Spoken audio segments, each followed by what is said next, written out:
Section 1. The reluctant giant awakens. The acrid smoke of cordite burns your nostrils as artillery shells whistle overhead, and somewhere in the mud-soaked trenches of France, a young American doughboy clutches his Springfield rifle with trembling hands, wondering how his country went from peaceful isolation to this mechanized hell in just 3 short years. This isn't just another war story. This is the moment America shed its innocence and emerged as a global superpower, a transformation that would reshape not only the fate of 2 world wars, but the very fabric of modern civilization. Understanding how America entered and fought these conflicts isn't academic history. It's the blueprint for how a reluctant democracy becomes the world's policeman. The year 1917 found America perched on the edge of a precipice it had long avoided. President Woodrow Wilson had campaigned on keeping the nation out of Europe's bloodbath. Yet by April 6th of that year, he stood before Congress requesting a declaration of war against Germany. The decision wasn't made lightly. It came after a series of provocations that even the most ardent isolationists couldn't ignore. The German policy of unrestricted submarine warfare had turned the Atlantic into a graveyard. Merchant vessels vanished beneath the waves with increasing frequency, their crews and passengers swallowed by the cold depths. But it was the interception of the Zimmermann telegram that truly shattered America's illusion of safety. This encoded German diplomatic cable, intercepted by British intelligence, revealed Germany's audacious proposal. Mexico should join the war against the United States in exchange for reclaiming Texas, New Mexico, and Arizona. The telegram's contents spread through Washington like wildfire. Here was proof that Germany viewed America not as a neutral observer, but as an inevitable enemy worthy of elaborate schemes. The insult cut deep into the American psyche. This wasn't just about European politics anymore. This was about national survival. When Congress voted for war, they unleashed forces that would fundamentally alter the American military machine. At the time of declaration, the United States Army numbered fewer than 200,000 men. The Navy, while respectable, had never faced a sustained oceanic campaign against a technologically advanced enemy. The rapid expansion required would test every aspect of American industrial and organizational capability. General John J. Pershing received the monumental task of transforming America's modest military into a force capable of influencing the outcome of the world's first industrialized war. The American Expeditionary Force, the AEF, began as little more than 14,000 soldiers who sailed for Europe in June 1917. These men carried with them not just weapons and supplies, but the weight of American expectations and the hopes of war-weary Allied nations. The statistics tell only part of the story. By war's end, over 2 million Americans would serve overseas, but the human cost of this mobilization remains difficult to grasp. Young men who had never traveled beyond their home counties found themselves sailing across the Atlantic toward trenches that stretched over 25,000 miles across the Western Front. They would encounter a type of warfare that no military academy had prepared them for: a grinding, mechanical slaughter where poison gas drifted across no man's land and machine guns could cut down entire companies in minutes. The RMS Lusitania's, sinking on May 7, 1915, had already demonstrated German ruthlessness to American civilians. When that German U-boat's torpedo struck the passenger liner, it killed 1,198 people, including 128 Americans. The image of civilians, men, women, and children drowning because of military action violated deeply held American notions of civilized warfare. This wasn't soldier fighting soldier. This was murder. American factories had to pivot from peacetime production to wartime manufacturing almost overnight. By late 1917, these same facilities were producing 7,000 warplanes, monthly, a staggering figure, considering the aviation industry had barely existed a decade earlier. The transformation wasn't just industrial, it was cultural. Families that had never owned a Liberty Bond suddenly found themselves investing in the war effort, while women entered factories and shipyards in unprecedented numbers. The influenza pandemic that emerged in 1918 served as a cruel reminder that not all enemies wore uniforms. This invisible killer would claim between 20 and 50 million lives worldwide, far exceeding the war's military casualties. American soldiers found themselves fighting not just Germans, but a microscopic adversary that could kill more efficiently than artillery or poison gas. Picture yourself standing in a recruitment office in 1917, watching as your neighbors and friends sign papers that will send them to a conflict they barely understand in a continent most have never seen.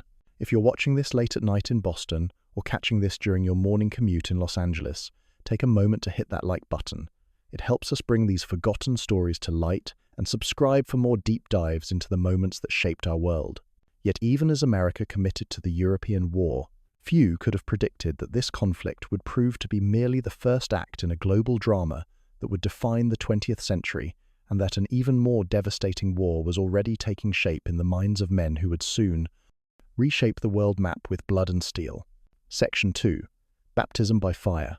The metallic taste of fear floods Private William Hayes's mouth as he crouches in the muddy crater that was once a French farmhouse, his Springfield Moan 1903 rifle slick with rain and his own sweat, while German machine gun fire stitches deadly patterns across the killing field of Cantigny, America's first real taste of modern warfare. This moment, May 28, 1918, represents more than just another battle in the Great War's endless catalogue of carnage.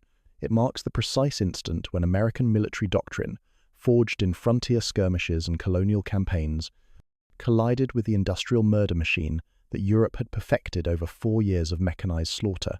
The lessons learned here would either forge America into a credible military power or break it against the anvil of German steel. The Battle of Cantigny was never supposed to be America's debut. General Pershing had envisioned a more gradual introduction to trench warfare, perhaps supporting French or British operations before attempting independent action. But the German spring offensive had shattered those careful plans, throwing Allied lines into chaos and demanding immediate American intervention wherever fresh troops could be found. The village of Cantigny itself was little more than a collection of stone buildings perched on a small hill, but its strategic value far exceeded its modest appearance. From this elevated position, German artillery observers could direct devastating fire across miles of Allied territory. Every supply convoy, every troop movement, every desperate attempt to reinforce crumbling sectors all fell under the watchful eyes of German spotters, who turned the surrounding countryside into a carefully orchestrated killing field. The 1st Infantry Division, the Big Red One, drew the assignment to take Cantigny. These soldiers represented the cream of American military potential, volunteers and conscripts who had endured months of intensive training designed to transform civilians into warriors capable of surviving industrialized combat. Yet no amount of training could truly prepare them for what awaited in those shattered French fields. The preparatory artillery barrage began at dawn, with American guns joining French batteries in a thunderous symphony designed to obliterate German defenses. The sound was unlike anything these soldiers had experienced, not the sharp crack of rifle fire or even the boom of field artillery, but a continuous, earth-shaking rumble that seemed to emanate from the very foundations of the world. Shells screamed overhead with a freight train roar, their passage creating momentary vacuums that tugged at clothing and equipment. Private Hayes pressed himself deeper into his muddy shell hole as the barrage lifted and moved toward the German rear positions. Around him, other Americans emerged from their temporary shelters like prairie dogs testing the air for predators. The silence that followed the artillery seemed almost supernatural, a brief, deadly calm before the real killing began.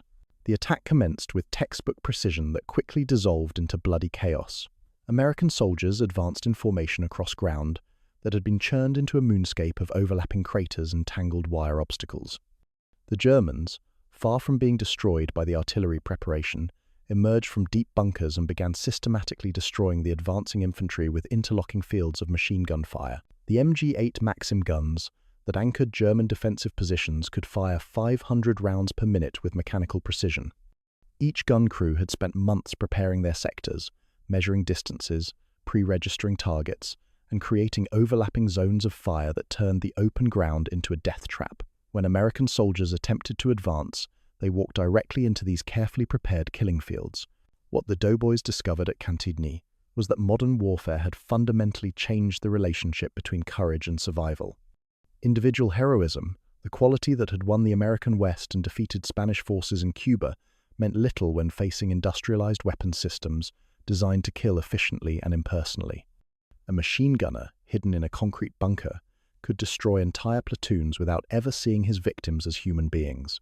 The Americans adapted with grim determination that surprised even German defenders. When frontal attacks failed, small groups of soldiers began working around the flanks of enemy positions, using shell craters and destroyed buildings for cover. The Springfield rifles proved devastatingly accurate in the hands of men who had learned marksmanship hunting game in American forests and fields. German soldiers who exposed themselves to direct American rifle fire often paid with their lives, but adaptation came at a horrific price. The casualty reports from Cantigny read like a butcher's bill. Entire companies reduced to handfuls of survivors, platoon leaders killed within minutes of the attack beginning, and medical corpsmen overwhelmed by the sheer volume of wounded and dying men. The mud beneath American positions became dark with blood, and the air filled with the screams of wounded soldiers calling for medics who were often already casualties themselves. By nightfall, American forces had secured Cantigny, but the victory felt hollow. The village they had captured was little more than rubble and corpses, its strategic value purchased with American blood that would stain French soil for generations. The German observers were gone, but so too were hundreds of American soldiers who would never see their homes again. The psychological impact of Cantigny rippled through American ranks like a shockwave. These men had entered combat, believing that American fighting spirit and democratic ideals would somehow protect them from the worst horrors of trench warfare. Instead, they discovered that bullets and artillery shells made no distinction between democrats and autocrats, between the righteous and the wicked. War, they learned, was not a moral crusade, but a mechanical process that consumed human beings with industrial efficiency. Consider the weight of this realization. You're 20 years old, raised on stories of American exceptionalism, and suddenly you're crouched in a trench filled with body parts and the screams of dying friends. Yet, even as American forces counted their dead at Cantigny, intelligence reports were reaching Allied headquarters that suggested this costly victory might be merely a prelude to an even more devastating German offensive, one that would test American resolve in ways that no single battle ever could. Section 3. The Meuse-Argonne Meat Grinder. Sergeant Tommy Morrison's hands shake uncontrollably as he tries to load another clip into his Springfield, the metallic click barely audible above the screaming shells and dying men around him, while the Argonne forest burns like hell's own furnace, and American bodies pile up like cordwood in the most devastating offensive his country has ever attempted. The Meuse-Argonne Offensive represents the moment when America's military ambitions collided with the brutal mathematics of industrial warfare. This wasn't just another battle. It was a 47-day apocalypse that would consume 26,277 American lives and test whether democratic ideals could survive contact with mechanized death. The outcome would determine not just the war's conclusion, but America's credibility as a world power for generations to come. General Pershing had finally gotten his wish. An independent American operation on a scale that would prove his forces could fight as equals, alongside the war-weary European armies. The Meuse-Argonne sector stretched across a 20-mile front between the Meuse River and the Argonne Forest, a landscape that German engineers had spent 4 years transforming into an impregnable fortress of concrete, steel, and death. The German defensive system here wasn't just trenches and wire, it was a layered killing machine designed by military engineers who understood that industrialized warfare favored the defender. Multiple defensive lines stretched back for miles, each one stronger than the last. Machine gun nests were positioned to provide interlocking fields of fire across every possible avenue of approach. Artillery positions were carefully surveyed and registered on predetermined targets. Every building, every crossroads, every natural choke point had been fortified and prepared for destruction. The opening barrage on September 26, 1918, was supposed to obliterate these defenses and clear the way for American infantry. 2,700 guns opened fire simultaneously, creating a thunder that could be heard in Paris, over 100 miles away. The earth itself seemed to convulse under the impact of hundreds of thousands of shells. Trees in the Argonne forest exploded like matchsticks, their shattered trunks creating additional obstacles for the advancing infantry. But German defensive positions had been designed to survive exactly this type of bombardment. Deep concrete bunkers protected machine gun crews and artillery observers. Communications trenches, dug below the reach of all but the heaviest shells, allowed defenders to move reinforcements and supplies even under the most intense fire. When the American barrage lifted and moved to rear targets, German soldiers emerged from their shelters like deadly insects, ready to begin the slaughter. Sergeant Morrison's company was among the first wave of infantry to cross the starting line. Around him, thousands of American soldiers advanced across ground that had been churned into a lunar landscape of overlapping craters and tangled obstacles. The morning mist hung low over the battlefield, creating an otherworldly atmosphere that muffled sound and distorted vision. Men disappeared into shell holes and never emerged. Others stumbled forward like sleepwalkers, their minds already shattered by the artillery barrage they had endured. The German machine guns opened fire with mechanical precision. MG-8 crews, protected by thick concrete walls, began systematic execution of the advancing Americans. The sound was unlike anything in nature, a rapid, ripping noise that seemed to tear the very air apart. Men fell in rows, cut down by bullets they never saw coming from guns they couldn't locate. The careful formations that had looked so impressive during training dissolved into scattered groups of terrified soldiers seeking any available cover. Morrison dove into a crater that already contained 3 other Americans, 2 wounded, 1 apparently dead.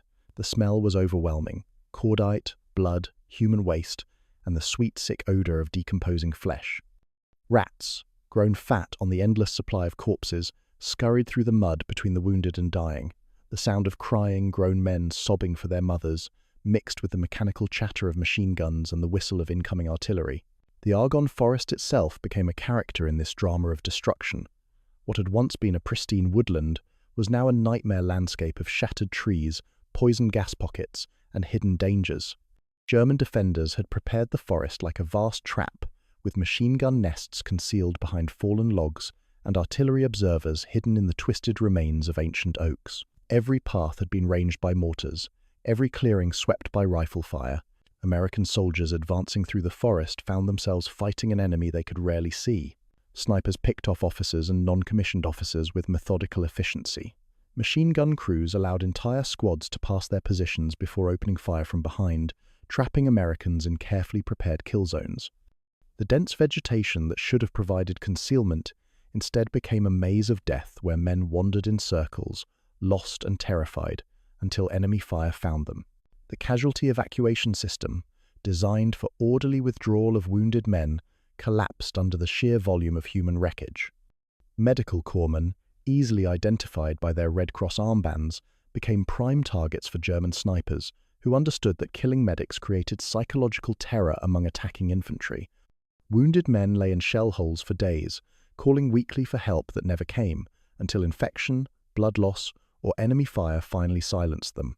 By the 3rd day of the offensive, entire American divisions had been reduced to combat ineffective remnants.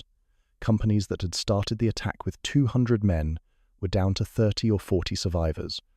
Battalion commanders had been killed or wounded, leaving junior officers to make desperate decisions with incomplete information.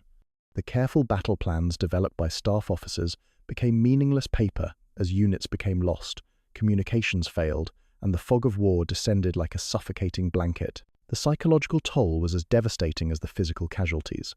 Men who had survived the first days of fighting moved like zombies, their eyes vacant and unfocused. Shell shock, what later generations would recognize as post-traumatic stress disorder, claimed thousands of soldiers who showed no visible wounds but had been broken by the mechanical horror of industrialized warfare. Some simply walked away from their positions, wandering aimlessly through the battlefield until they were shot or captured. Others sat motionless in trenches, staring at nothing, unreachable by their officers or comrades.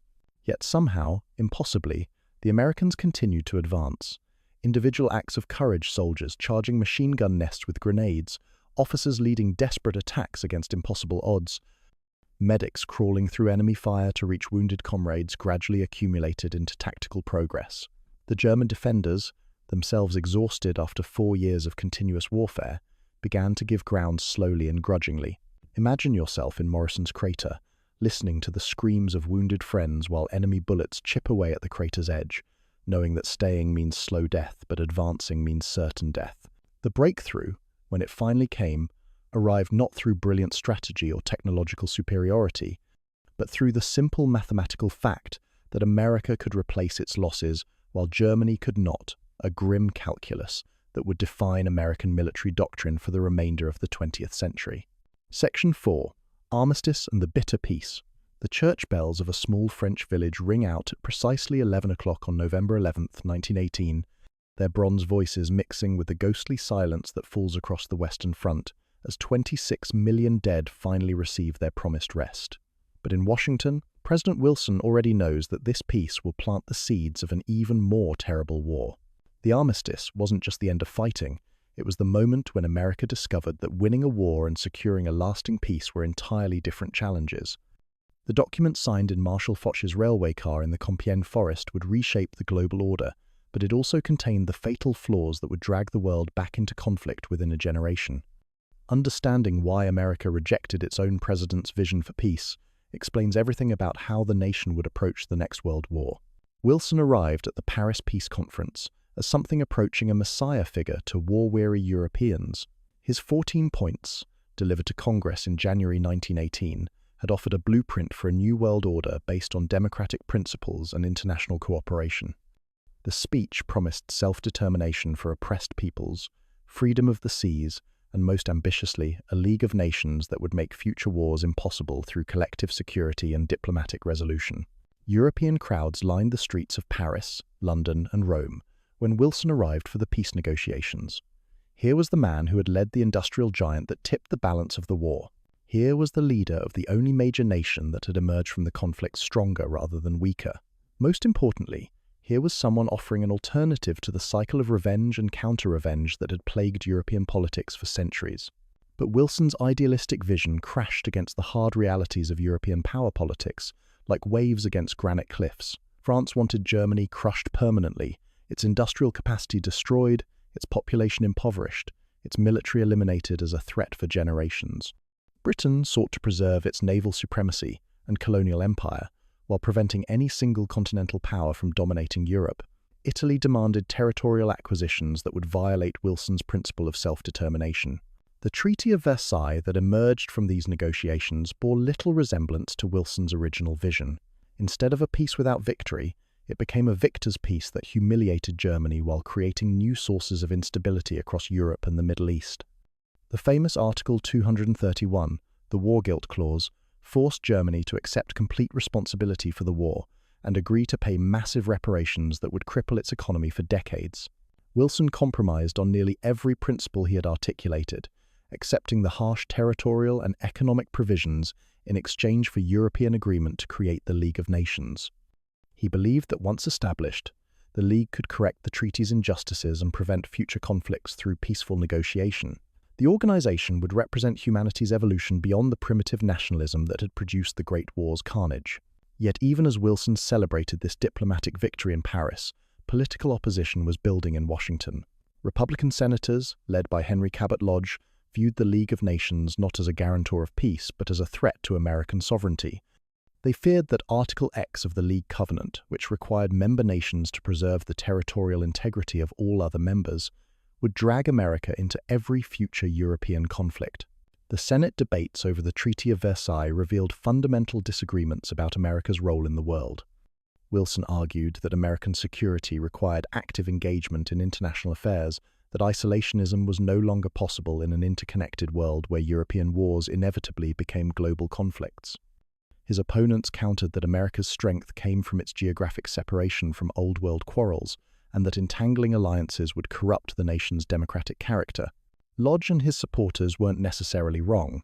The League of Nations, as structured, contained serious flaws that would ultimately prove fatal. It lacked enforcement mechanisms beyond moral suasion and economic sanctions. It excluded both Germany and Soviet Russia, the two powers whose cooperation was essential for European stability. Most critically, it required unanimous consent for major decisions, giving every member nation effective veto power over collective action. The personal rivalry between Wilson and Lodge added bitter partisan poison to what should have been a debate about national interest. Wilson, exhausted by the war and frustrated by congressional opposition, embarked on a nationwide speaking tour to build public support for the treaty. The physical and emotional strain of this campaign destroyed his health, leaving him partially paralyzed by a stroke that effectively ended his presidency 18 months early.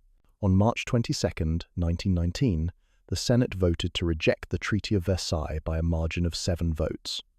America would never join the League of Nations that Wilson had helped create. The world's most powerful democracy chose to withdraw from the international system at the precise moment when its leadership was most needed. This rejection had immediate and devastating consequences. Without American participation, the League lacked both the economic resources and military credibility necessary to maintain the post-war order. Britain and France, exhausted by the war's costs, proved unable to enforce the treaty's provisions or address the legitimate grievances that arose from its harsh terms. Germany, left isolated and humiliated, became fertile ground for extremist movements that promised to overturn the Versailles settlement. The massive reparations payments, initially set at $32 billion, created economic chaos that would ultimately contribute to the hyperinflation of the early 1920s and the Great Depression's devastating impact on German society. American withdrawal from European affairs didn't provide the security that isolationists had promised. Instead, it created a power vacuum that ambitious dictators would eventually fill. The United States had demonstrated that it could mobilize massive military and economic resources when threatened, but it had also shown that it might abandon its allies once the immediate danger passed. The tragic irony of Wilson's failure was that he had accurately predicted the consequences of American isolationism. In his final speeches before his stroke, he warned that rejection of the League would lead to another world war within 20 years. His prediction proved remarkably accurate. The next global conflict began exactly 20 years after the armistice, and it would be far more destructive than the war that was supposed to end all wars. Picture yourself as a young American soldier in 1919, coming home to parades and celebrations, believing you've made the world safe for democracy, unaware that your country's political leaders have just made another world war inevitable. But even as America turned inward during the 1920s and 30s, military planners and intelligence officers were already beginning to identify the new threats that would eventually force the nation back into global conflict. Threats that would make the Great War seem like a mere rehearsal for the industrial slaughter to come. Section 5. Pearl Harbor's Flames. Seaman First Class James Patterson watches in stunned disbelief as the USS Arizona's forward magazine erupts in a column of fire and steel that reaches toward the Hawaiian sky, the blast waves slamming him against the deck of a nearby destroyer, while Japanese dive bombers scream overhead like mechanized vultures, transforming America's Sunday morning paradise into a preview of industrial hell. December 7th, 1941, represents more than just a surprise attack. It's the moment when America's 20-year experiment with isolationism died in the flames of Pearl Harbor's burning battleships. The 2,403 Americans who perished that morning became unwilling martyrs to a new kind of warfare, one that would test democratic resolve against totalitarian efficiency on a scale that dwarfed the Great War's carnage. This attack didn't just bring America into World War II, it fundamentally altered the nation's understanding of its place in the world. The Japanese planners who conceived the Pearl Harbor attack understood that they were wagering their nation's existence on a single devastating blow. Admiral Isoroku Yamamoto, the operations architect, had studied at Harvard and served as a naval attaché in Washington. He knew American industrial capacity better than most American politicians. His strategy wasn't to defeat the United States in a prolonged war, he understood that was impossible, but to deliver such a crushing psychological shock that America would negotiate a settlement before its vast resources could be mobilized. The attack began at 7:55 a.m. Hawaiian time, just as many sailors were preparing for Sunday morning religious services. The first wave of Japanese aircraft approached from the north, flying low over the Kahana Peninsula to avoid radar detection. Many Americans initially mistook the incoming planes for a scheduled training exercise until the first bombs began falling and the rising sun emblems on aircraft wings became unmistakably clear. Patterson had been assigned to damage control aboard the USS Helm, a destroyer moored near the battleships that formed the primary targets of Japanese fury. The sound that would haunt his dreams for decades began as a distant drone that gradually resolved into the synchronized roar of aircraft engines. Then came the whistle of falling bombs and the distinctive crack of anti-aircraft guns frantically attempting to defend the harbor. The USS Arizona's destruction became the attack's most iconic moment, but it was far from the only catastrophe that morning. The battleships Oklahoma and West Virginia capsized at their moorings, trapping hundreds of sailors in air pockets where they would pound on the hulls for days before dying slowly in the darkness. The Utah, serving as a target ship, took multiple torpedo hits and rolled over, carrying 58 men to the harbor's muddy bottom. What made Pearl Harbor particularly devastating wasn't just the loss of ships and men, but the demonstration of how modern warfare had evolved beyond the naval battles of the previous generation. Japanese pilots had trained for months on detailed models of Pearl Harbor, memorizing the location of every significant target. They attacked with precision that revealed extensive intelligence preparation and operational planning that American commanders had dismissed as impossible. The Nakajima B-5N torpedo bombers approached at masthead level, their pilots navigating between moored vessels with suicidal courage. Each torpedo had been specially modified with wooden fins that would function in Pearl Harbor's shallow waters, a technical innovation that American naval intelligence had never anticipated. The explosions that followed sent geysers of water and debris hundreds of feet into the air, creating a hellscape of twisted metal and burning oil. Dive bombers followed the torpedo planes, their Aichi D-3As screaming down at near-vertical angles to deliver armor-piercing bombs converted from naval artillery shells. These weapons penetrated deep into battleship hulls before exploding, creating massive internal damage that no amount of damage control could address. The USS Arizona's magazine detonation killed over 1,100 men in a single instant, more casualties than many Great War battles produced in weeks of fighting. American response was hampered by the systematic targeting of airfields and communication facilities. Wheeler Field, Hickam Field, and Ford Island all came under attack, with Japanese fighters strafing grounded aircraft that had been parked wingtip to wingtip as protection against sabotage. The irony was bitter precautions designed to protect American planes from local threats made them perfect targets for enemy air attack. Fighter pilot Second Lieutenant George Welch managed to reach his P-40 Warhawk at Haleiwa Field and became one of the few Americans to engage Japanese aircraft that morning. Flying without orders and against overwhelming odds, he shot down 4 enemy planes before his ammunition ran out. His actions provided a glimpse of the fighting spirit that would characterize American response once the nation mobilized for war. The attack's second wave arrived at 8:50 a.m., encountering heavier anti-aircraft fire as American gunners found their range and rhythm. Smoke from burning ships created confusion that worked both for and against the attackers. Some Japanese pilots had difficulty identifying targets through the dense black clouds, while American gunners sometimes fired at their own rescue aircraft through the chaos and smoke. By 10 a.m., the attack was over. Japanese aircraft withdrew toward their carriers, leaving behind a harbor filled with burning wrecks and oil-covered water. The immediate damage was staggering. 18 ships sunk or seriously damaged, 164 aircraft destroyed, and thousands of military personnel killed or wounded. But the strategic consequences were even more significant than the tactical losses.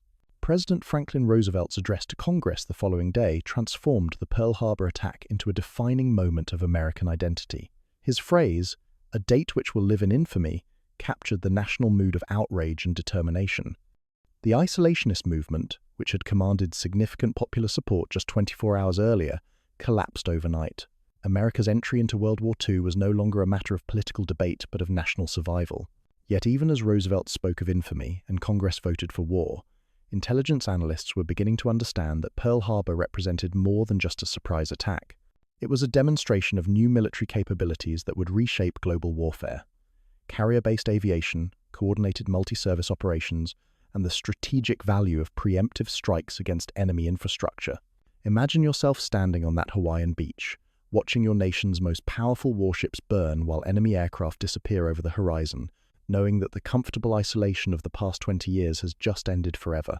The Japanese had achieved tactical surprise and inflicted massive damage, but they had also awakened a sleeping giant whose industrial and military potential they had seriously underestimated, a miscalculation that would soon manifest itself in ways that would stagger even American planners. Section 6. America's Industrial Arsenal. Lieutenant Colonel James Doolittle adjusts his bomber jacket against the Pacific wind as 16 B-25 Mitchell bombers lumber down the USS Hornet's rain-slicked deck, their engines straining against the carrier's pitching motion, while he calculates the impossible mathematics of launching fully loaded medium bombers from a flight deck never designed for such madness. America's first counterpunch against the Japanese Empire. The Doolittle raid on April 18, 1942 represented far more than a tactical strike against Japanese cities. It was America's declaration that industrial might, technological innovation, and sheer audacity could overcome any geographic obstacle or strategic disadvantage. The raid's success demonstrated that American forces would not be constrained by conventional military doctrine when unconventional solutions were required. This mission announced to the world that America's war machine was awakening, and that no enemy position was beyond the reach of American retaliation. The raid's conception required a fundamental reimagining of aircraft carrier operations. Standard doctrine held that medium bombers were too large and heavy to operate from carrier decks. The B-25 Mitchell, with its 70-foot wingspan and loaded weight of over 30,000 pounds, had never been designed for naval aviation. Yet Navy and Army Air Forces planners, working in unprecedented cooperation, developed techniques that would allow these land-based bombers to launch from the Hornet's deck. Training for the mission took place at Eglin Field in Florida, where Doolittle's volunteer crews practiced short takeoffs from a runway marked to simulate a carrier deck. The margin for error was razor-thin. Each aircraft had to become airborne within 500 feet, using every available technique to reduce takeoff distance. Pilots learned to hold their brakes while running engines at maximum power, then release everything simultaneously for maximum acceleration. The psychological impact of Pearl Harbor had created a desperate need for American retaliation against the Japanese homeland. Public morale remained fragile in the months following December 7th, with Japanese forces achieving victory after victory across the Pacific. The Philippines had fallen, Wake Island was lost, and Japanese submarines were shelling the California coast. America needed a visible demonstration that it could strike back at the heart of the Japanese Empire. Roosevelt's famous challenge to military planners find a way to bomb Japan sparked the creative thinking that led to the carrier-launched raid concept. Captain Francis Lowe of the Navy's Warplans Division noticed that Army bombers could potentially take off from carrier decks, even if they couldn't land on them. This observation became the seed of an operation that would stretch American ingenuity to its limits. The Hornet's journey across the Pacific required absolute secrecy and careful coordination with the broader American naval strategy. Task Force 16, commanded by Admiral William Bull Halsey, included the carrier Enterprise to provide fighter cover for the vulnerable bomber-laden Hornet. The ships maintained radio silence while steaming toward launch positions 400 miles from the Japanese coast. Weather conditions on the morning of the raid tested both equipment and resolve. Heavy seas caused the Hornet's deck to pitch and roll unpredictably, creating additional challenges for pilots attempting precision takeoffs. Salt spray coated aircraft windshields, reducing visibility, while crosswinds threatened to blow bombers over the carrier's side during their takeoff runs. Doolittle, as mission commander, took off first to demonstrate that the seemingly impossible maneuver could be accomplished. His B-25 labored into the air with barely 50 feet of deck remaining, establishing the pattern that 15 other crews would follow over the next hour. Each successful takeoff represented a triumph of training, courage, and mechanical reliability over the laws of physics and maritime engineering. The bomber's flight toward Japan tested both navigation skills and fuel management in ways that peacetime training had never anticipated. Flying at low altitude to avoid radar detection, the crews had to balance fuel conservation with the need to maintain formation and reach their assigned targets. The margin for error was non-existent. Each aircraft carried just enough fuel to reach Japan and continue to Chinese airfields, assuming perfect navigation and no combat delays. Tokyo's air raid sirens wailed for the first time since the war began, as American bombers appeared over the Japanese capital at midday. The psychological shock was profound. Japanese citizens had been told that their homeland was invulnerable to enemy attack, protected by the vast Pacific Ocean and the invincible Imperial Navy. Suddenly, American bombers were dropping explosives on the same streets where Emperor Hirohito lived. The physical damage inflicted by the raid was minimal compared to later strategic bombing campaigns, but the strategic consequences were enormous. Japanese military leaders, humiliated by their failure to prevent the attack, diverted significant resources to homeland defense that could have been used for offensive operations.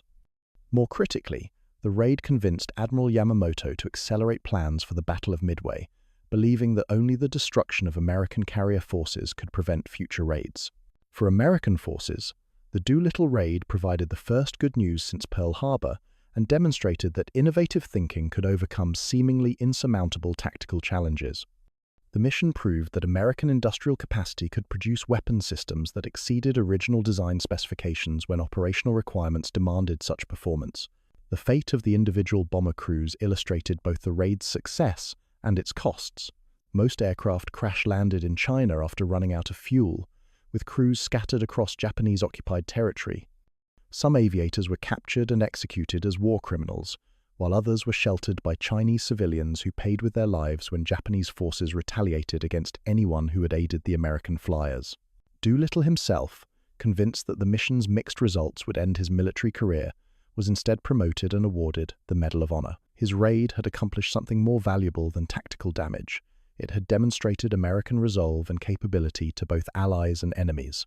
The message was clear: American forces would find ways to strike back regardless of geographic obstacles or conventional military limitations. Picture yourself as a factory worker in Detroit, reading newspaper accounts of American bombers over Tokyo, suddenly understanding that your rivets and welds are helping to forge weapons that can reach anywhere in the world. But even as Americans celebrated this first taste of revenge, Japanese naval forces were already positioning themselves for a decisive battle that would test whether American industrial might could compensate for the tactical expertise and combat experience that Japanese forces had accumulated during years of Pacific warfare. Section 7. Midway's Turning Tide. Dive bomber pilot Lieutenant Richard Best pushes his SBD Dauntless into a near-vertical plunge toward the Japanese carrier Akagi, the enemy flight deck growing larger in his bomb sight, while anti-aircraft fire traces deadly patterns around his aircraft. 5 minutes that will determine whether American naval aviation can match the combat-tested veterans of EVA, the Imperial Japanese Navy. The Battle of Midway, fought from June 4th to 7th, 1942, represents the mathematical pivot point of the Pacific War. In 4 days of carrier combat, the United States Navy transformed from a defensive force struggling to contain Japanese expansion into an offensive weapon capable of projecting power across the world's largest ocean. The battle's outcome hinged not on superior numbers or better equipment, but on intelligence, timing, and the willingness of individual Americans to press home attacks against overwhelming odds. Admiral Chester Nimitz had advantages that Japanese planners never fully appreciated.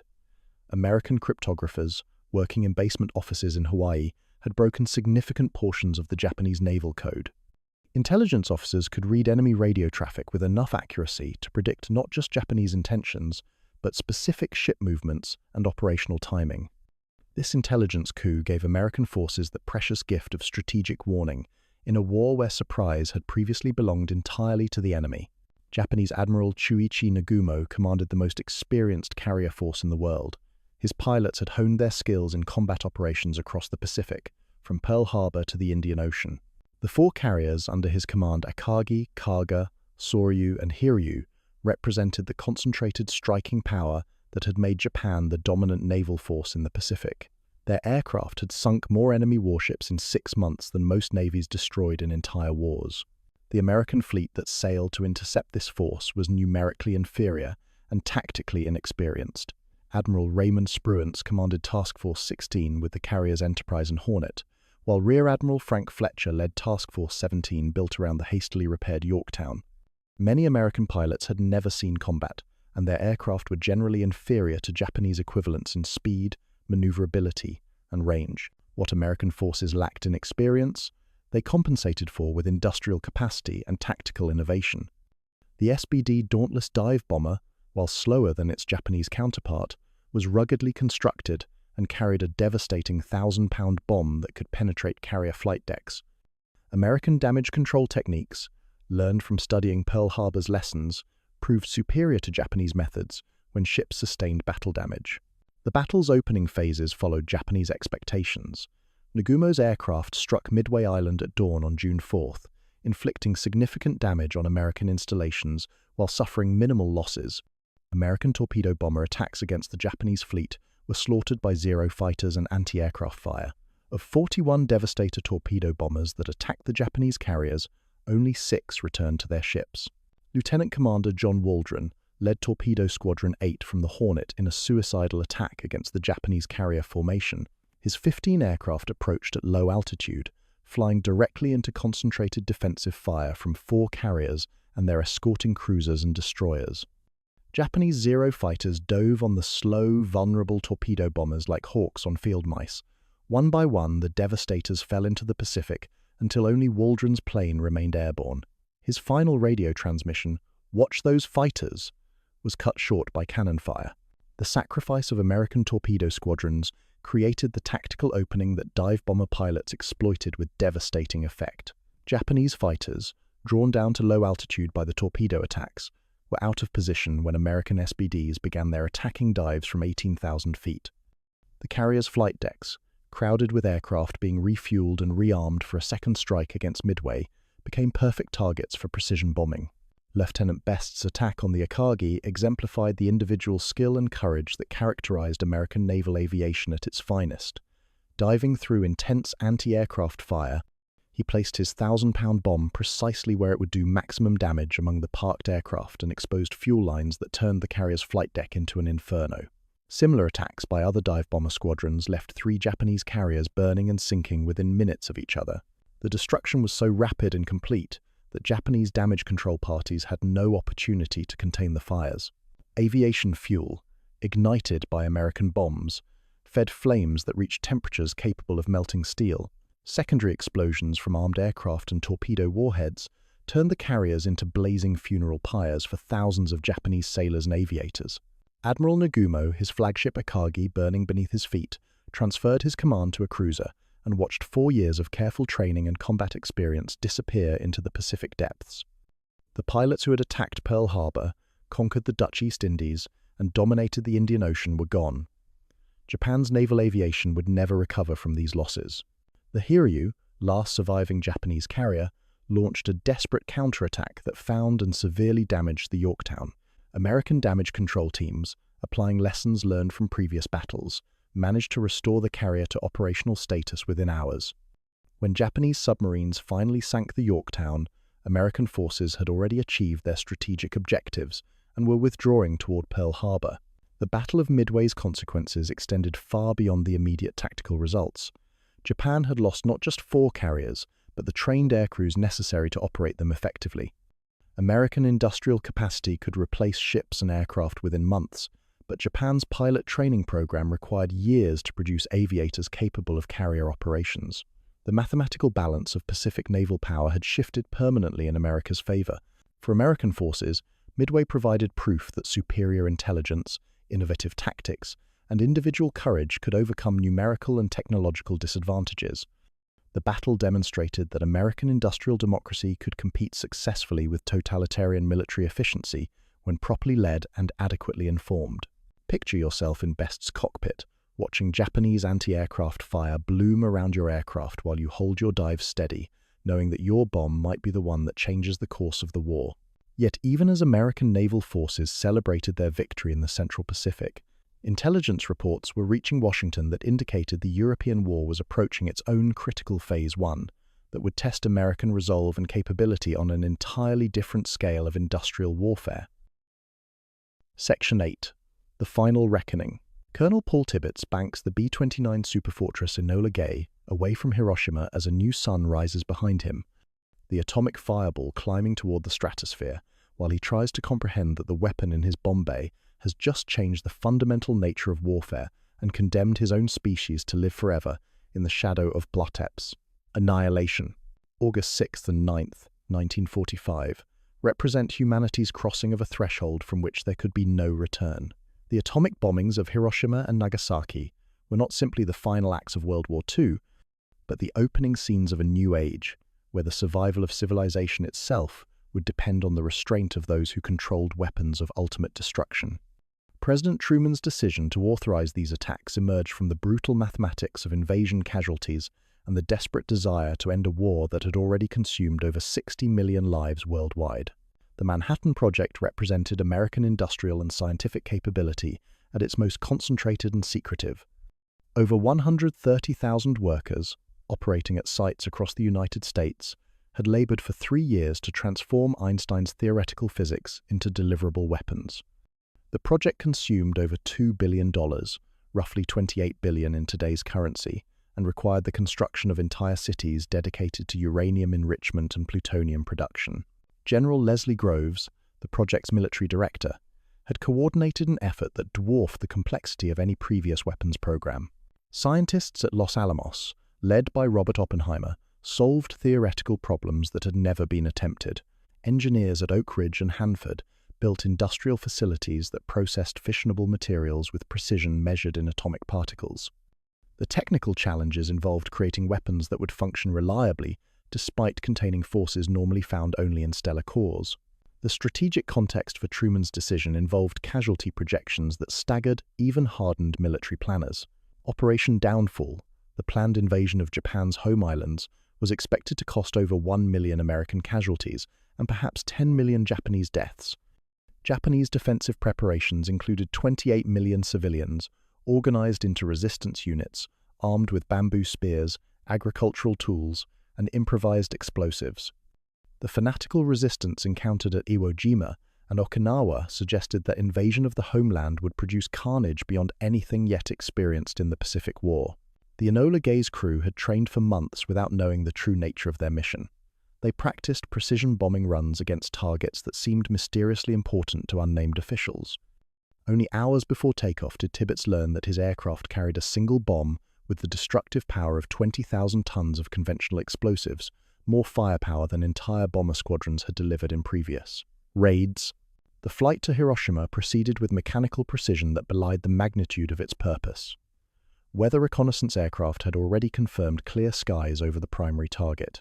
Japanese air defenses, worn down by months of conventional bombing, offered no resistance to the lone B-29 approaching at 31,000 feet. At 8:15 a.m. local time, Bombardier Thomas Farraby released Little Boy over a city where children were walking to school and adults were beginning their morning routines. The atomic fireball that engulfed central Hiroshima reached temperatures approaching those found on the sun's surface. Buildings within a half-mile radius were vaporized instantly, leaving only shadows burned into concrete where human beings had stood moments before. The blast wave that followed destroyed everything within a 2-mile radius, reducing one of Japan's major cities to rubble and ash in seconds. The human cost was immediate and devastating. Over 70,000 people died in the initial blast and firestorm, with thousands more suffering radiation injuries that would kill them slowly over the following weeks and months. Medical facilities were destroyed along with the city, leaving survivors to face radiation sickness without adequate treatment. Many victims experienced symptoms unknown to medical science, hair loss, internal bleeding, and cellular damage that defied conventional understanding. 3 days later, the B-29 Boxcar delivered Fat Man to Nagasaki, adding another 40,000 immediate deaths to the atomic toll. The second bombing was intended to demonstrate that America possessed multiple nuclear weapons and would continue using them until Japan surrendered unconditionally. The psychological impact proved decisive. Emperor Hirohito, recognizing that continued resistance would result in national extinction, announced Japan's surrender on August 15th. The atomic bombings compressed into days, a strategic decision process that might otherwise have required months of invasion and conventional warfare. Japanese military leaders, who had prepared to sacrifice millions of lives defending the homeland, suddenly faced weapons that could destroy entire cities without warning. The emperor's surrender announcement acknowledged that continuing the war would result in the total extinction of human civilization. American strategic planners had achieved their immediate objective of ending the war without invasion, but at the cost of introducing weapons that fundamentally altered international relations. The atomic monopoly that America briefly enjoyed was understood by all parties to be temporary. Other nations would inevitably develop nuclear weapons, creating a world where global war could mean species suicide. The bombed cities themselves became laboratories for studying radiation effects on human beings.